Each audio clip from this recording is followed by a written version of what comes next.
İran, son günlerde bize karşı sesini duyduğumuz ülke.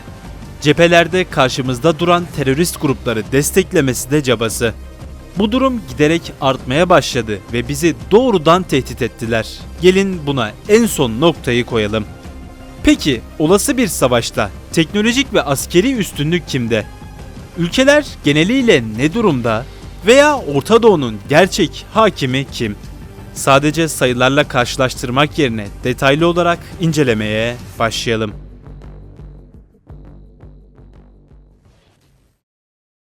Başlangıç olarak haritadan da görebileceğimiz gibi İran'la doğrudan sınırlarımız var. Bu da kara ve hava birliklerine sıkıntı. Olası savaşta kilit rol hava kuvvetlerinde ve bunu ilerletecek kara gücünde. Yani bu iki güçte avantajlı olan taraf savaşı alacaktır. Bakalım İran'da durumlar nasıl? Tabii ondan önce adettendir her karşılaştırma videomuza deniz gücünü kıyaslayarak başladık. Bu savaşta sadece destek rolünde olsalar bile yine denizle girmek isterim. Çünkü İran'ın deniz gücünü tam olarak bilen çok az kişi var. Ellerindeki gemileri inceleyerek denkleştirmelerimizi yapalım. İlk olarak İran sadece Hürmüz Boğazı'yla dünyaya açılabildiği için gemi tercihlerini ona göre yapmış. Ekstradan destroyerdir, fırkateyndir bunlara girmemişler. Ellerinde sadece korvet ve hücum bot tarzı gemiler var. Dar alanda iş yapmaya yönelik diyelim. İlk gemileri 3 adet Alvand sınıfı. Fırkateyn olarak geçse de pek tonajı ve gücü bu yönde değil.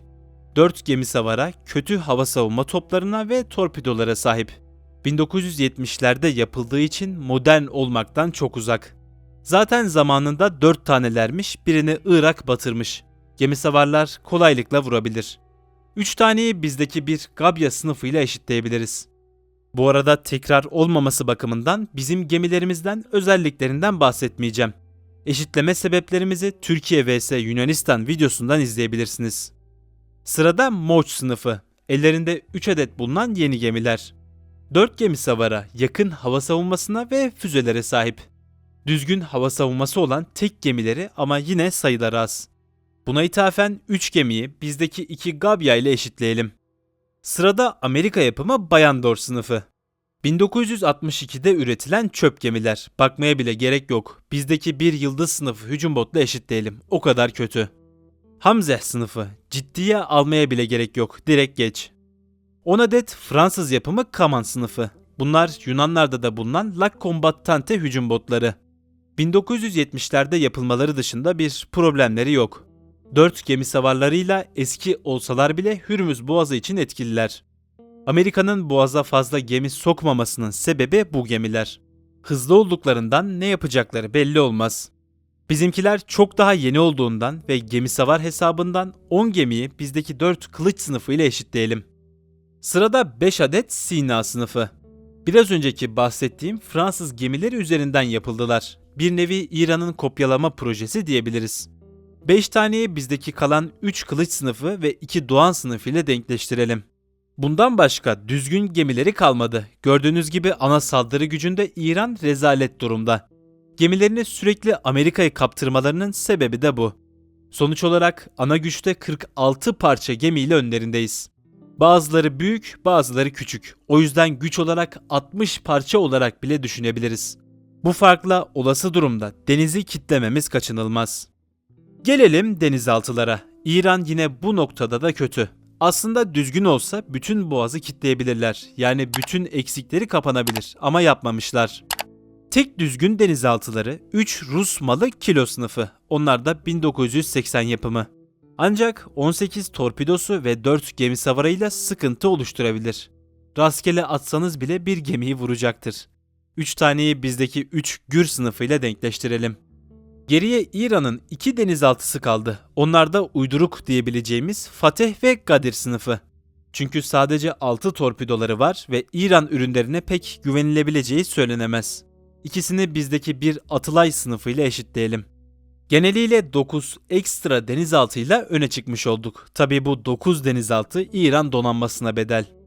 Son olarak çıkarma ve destek gemilerini de denkleştirirsek bu noktada İran'ın büyük taşıma gemileri var.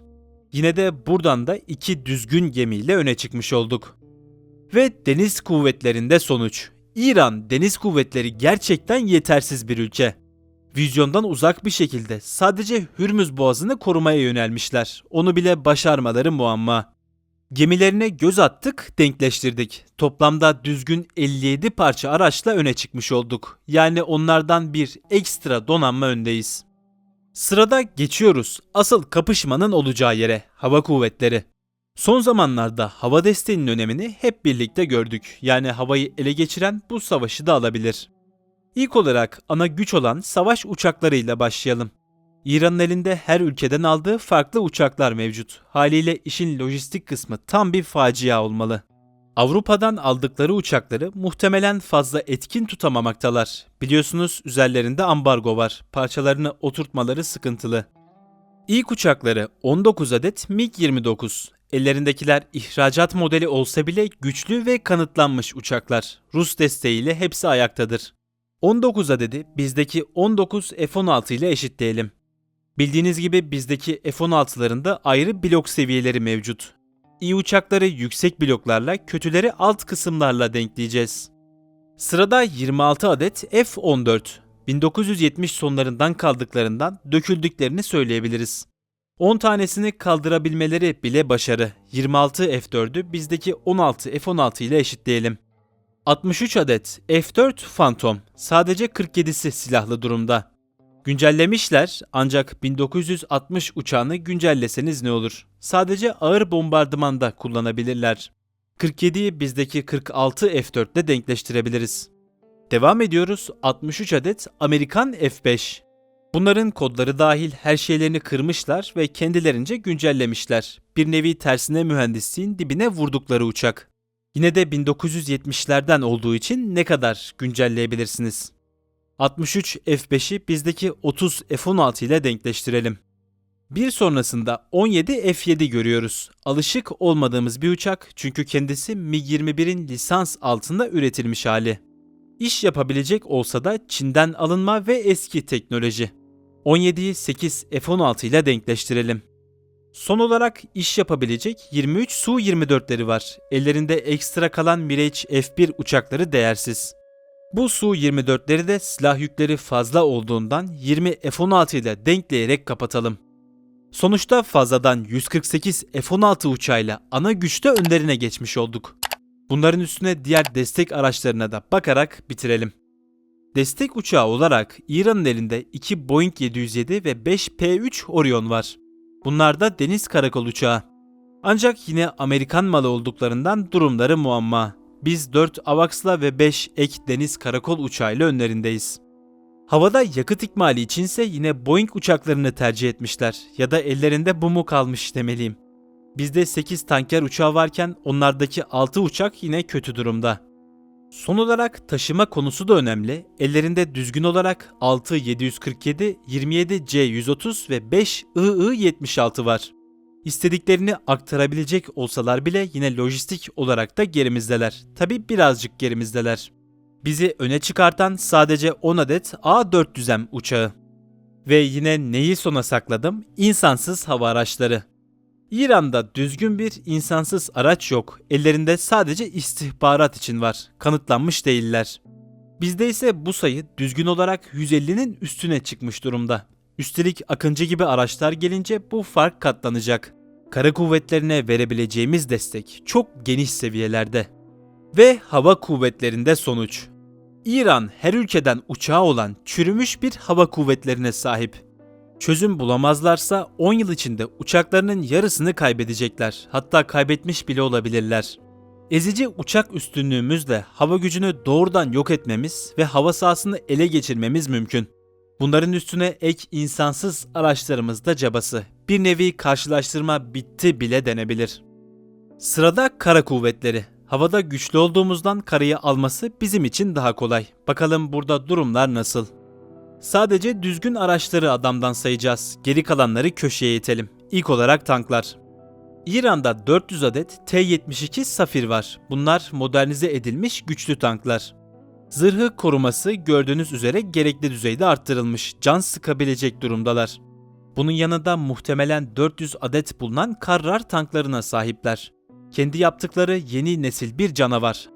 Haklarını yemeyelim, bu da aynı şekilde problem. Toplam 400 adet düzgün tank. Bunun karşısında bizde 350 Leopard 2 ve 170 M60 Sabra var. Gerisi çöp. Tank konusunda 280 parça gerideyiz. Sırada toplar. İran'da düzgün olarak 700 kundağı motorlu top sistemi var. Bizde bu sayı aktif olarak kullansak bile sadece 300.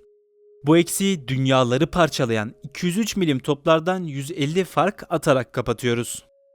Helikopter konusunda da böyle. Yine genel olarak helikopterleri her yerde aktif olarak kullanıyoruz. Hatta bildiğiniz gibi kendimiz de üretiyoruz. Bunlar için detaya girmeye gerek yok diyelim. Doğrudan 370 helikopter fazlasıyla öndeyiz. Son olarak da Orta Doğu'da taşıma araçları da önemli. Suriye gibi yerlerde bunu görebiliyoruz. Lojistik olarak ilerleyebilmek için sağlam durmalısınız. Yani kaliteli zırhlı araçlar diyelim buna. İran düzgün zırhlı araçlara pek önem vermemiş. Sadece Ruslardan aldıkları BTR'leri ve kendi yaptıkları Tofan gibi araçları var. Bunların sayısı da 3000'i geçmez. Bütün taşımacılıklarını Safir dedikleri uyduruk jiplere bağlamışlar ve 36.000'den fazla yapmışlar. Bu araçların hareket etmek dışında hiçbir özellikleri yok. Bizde ise düzgün zırhlı araç sayısı 7.000'in üzerinde, İran'ın 2 katından fazla. Cephe hatlarında ilerlememiz çok daha kolay. Görüyoruz ki kara gücüyle anılan İran bu noktada da gerimizde. Peki hiç mi düzgün araçları yok? Var. Aslında İran diğer konularda sıkıntılı olduğu için kendisine füze teknolojisini vermiş durumda. Çoklu ve balistik füzelerde ileri düzeydeler. Eksiklerini binlerce füze yaparak kapatmışlar. Olası bir savaşta bütün bunların bize döneceğini unutmayalım. Tabii ki bizde de yüksek teknoloji füzeler var, hatta seyir füzeleri, ama sıkıntı İran'daki kadar olmaması. Adamlar sadece bunun üzerine yoğunlaşmış. Öyle ki destekledikleri Hizbullah'ın bile 100.000 füzesi olduğu söylenmekte. Hava savunma sistemleri bu kadar füzeye çaresiz kalacaktır. En az yarısını durduramazlar. Bir de 8 adet kadar nükleer bomba yapabildikleri düşünülmekte. Amerikan raporları 8 bomba yapabileceklerini söylemiş. Bu da yine bize ters olarak etki. Sonuç olarak füzelerde hassas vurmak konusunda daha öndeyiz. Ancak kaba güç olarak da onlar önde. Son karşılaştıracağımız sistemlerse hava savunma ve harp sistemleri. İran'ın pek düzgün hava savunması olduğu söylenemez. Ruslardan S-300 gibi yapılar alıp kendi araçlarıyla birleştirmişler. Hava savunmaları var ama düzgün bir yapıda değil, dağınık olarak var. Nerede ne zaman vurulacağınız belli olmayan cinsten. Bizim de düzgün olduğumuz söylenemez, daha yeni üretmeye başlıyoruz. Rusya'dan S-400 alsak bile karşı tarafın füze gücünü gördük. Kurtarmak için kendi sistemlerimizden çok sayıda olmalı. Tabii bunun eksiğini Koral gibi harp araçlarıyla kapatmamız da mümkün. İran elektronik harp konusunda henüz bu derece güçlü kabiliyetlerde değil. Sonuç olarak İran ordusu her ülkeden çürümeye doğru giden araçlarla dolu. 10 yıl içinde yenilemeye başlamazlarsa ordularının en az çeyreğini kaybedecekler, özellikle hava kuvvetlerinde. Baktığımızda hava, kara ve deniz olarak üstünüz. Bizden tek önde oldukları kısım füzeler. Bu konuya tamamıyla yoğunlaşmışlar. İşimizi büyük oranda zorlaştırır ancak bu da bir yere kadar. Asıl güç kuvvetlerde. 700 bine 850 binlik asker farkımız da olsa bile teknoloji avantajımız ve araçlarımız her türlü kapatır.